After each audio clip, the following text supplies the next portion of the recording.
Hello, welcome back, my Royal Rogues. My name is Jesus Enrique Rosas. I'm the Royal Rogue, and if yesterday the ratio of dislikes to likes in the Heart of Invictus trailer on YouTube was 3 to 1, less than 24 hours later it's already at 5 to 1. Obviously, it's not about the veterans themselves, but the toxic influence of these narcissists that crave to remain relevant at all costs, or in the assertive words of Laird of the Manor, I am deeply concerned that the Invictus games may be adversely affected by the ongoing toxic and poisonous personal saga of Harry and Meghan. It would be a tragedy if the games were to be overshadowed by the negative publicity surrounding these two toxic personalities. Yeah, as I have mentioned, veterans deserve more than this. Because this is a crazy conflict of interest, as you can see from the headlines that paint Harry in perhaps his darkest light since Megxit. Invictus games are Prince Harry's last roll of the dice after bruising post-royal years. The first trailer of the Duke of Sussex's Heart of Invictus series has come out, and it could be make or break for the troubled royal. This is a problem when all you do is burn bridges and think that your personality is going to get you whatever you want in life. But in Harry's case, the problem is that personality had a huge boost by just being born a royal. Okay, had a start, but he still had to put in the work, which he didn't.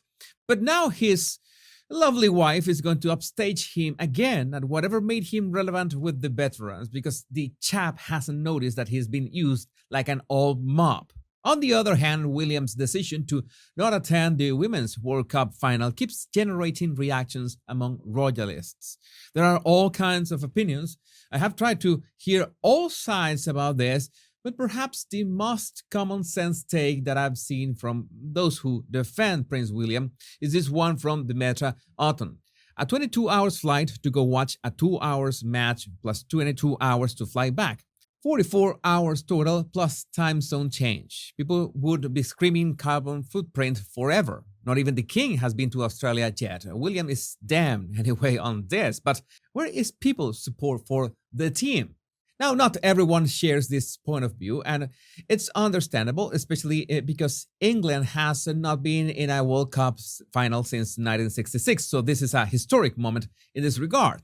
We need to assess all opinions about Prince William's decision to not attend the World Cup, which, by the way, people are also mentioning that the UK's Prime Minister, Rishi Sunak, is also not attending. Now, one of my favorite royal accounts, according to TASS, has a point. Prince William is president of England's Football Association. This is a huge game. It's a big deal for England and football. He should be there because he would go if it were the men's.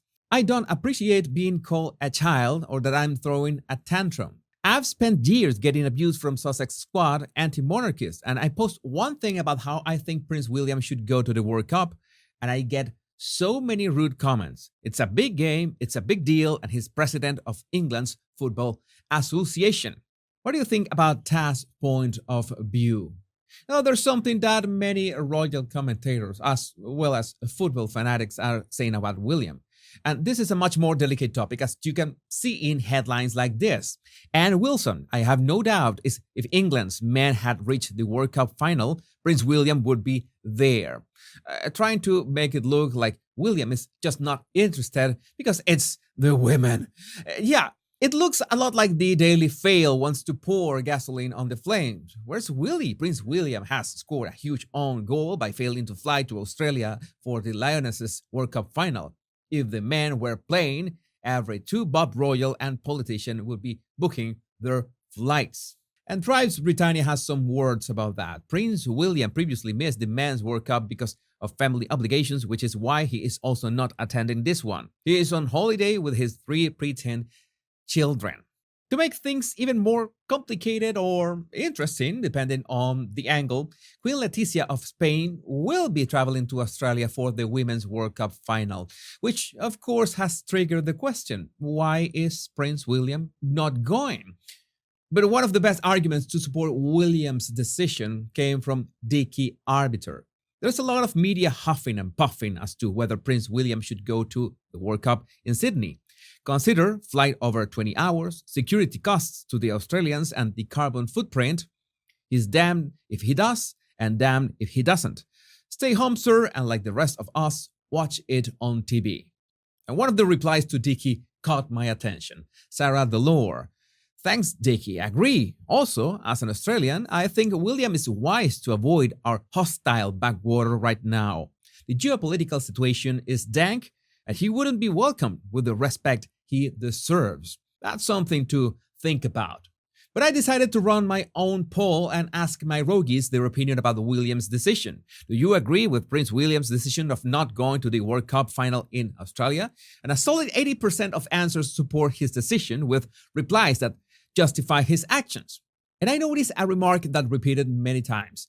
Pretty much like the late Queen Elizabeth II, you will be making hard decisions all the time, and the harder the decisions you have to make, the less likely you'll be able to please everyone. In fact, the more likely you'll upset a lot of very vocal people, but regardless of the opinions of others, which of course they are entitled to, this job requires a backbone. Yes, that comes with the leadership. Sometimes you have to do the right thing, or the common sense thing, or the thing that you know has to be done. The popular thing always comes last. But to end with a high note, this is something that it's going to trigger a lot of members of the Sugar Squad, maybe from Mount DeSato itself. Princess Catherine secretly went to Upper Class 24-hour music festival with Paul Rose Hembury. That's nice. If you're a royalist, you must be well aware of the completely made-up rumors that William cheated on Catherine with Rose, and these highly private interactions, which almost get missed in the sea of daily headlines, help make this fact clear that no such thing happened. And since those are just rumors, you know the tabloids need to find something to grasp, anything so they can attack their reputation in any way. So that's how we get Catherine, Princess of Wales, left £700 tip at her first music festival party. Yeah, an ambiguous headline that is classic bait for engagement. If this is true, good for the ones who were on the receiving end. And my royal roguies, if you want to support my channel, all you have to do is hit the like and subscribe buttons. It's that simple and free. Remember the two most important words: much love and bliss.